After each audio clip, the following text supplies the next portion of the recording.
Reading Ambedkar. You go on with your ideology. You go on with your way of doing things. The Buddha's way, as I said, is long way. Perhaps some people may say a tedious way, but I have no doubt about it that it is the surest way.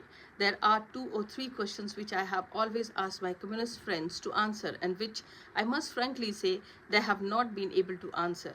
They establish by the means of violence what they call a dictatorship of the proletariats. They deprive all people who have property or political rights. They cannot have representation in the legislation. They cannot have right to vote. They must remain what they call second grade subject of the state. The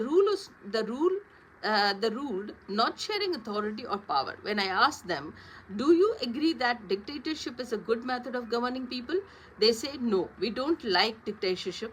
Then we say, how do you allow it? But they say, this is an interim period in which dictatorship must be there.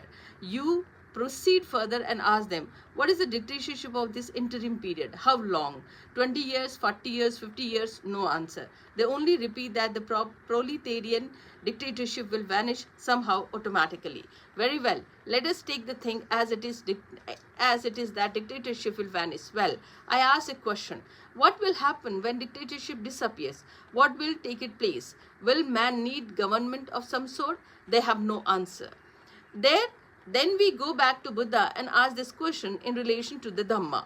What does he say? The greatest thing that the Buddha has done is to tell the world that the world cannot be reformed except by the reformation of the mind of the man and the mind of the world. If the mind is changed, if the mind accepts the communist system and loved it loyalty and carries it out, it is permanent thing. It does not require a soldier or a police officer to keep a man in order. Why? The answer is the Buddha has energized your conscience itself, that is acting as a sentinel in order to keep you and your path. There is no trouble when the mind is converted and the thing is permanent. The communist system is based on force. Supposing tomorrow the dictatorship and rule fades and we see signs of failure, what would happen? I really like to know what would happen to the communist system. As I see it, therefore, would be bloody and warfare among the Russian people for appropriating the property of the state. That would be the consequences of it.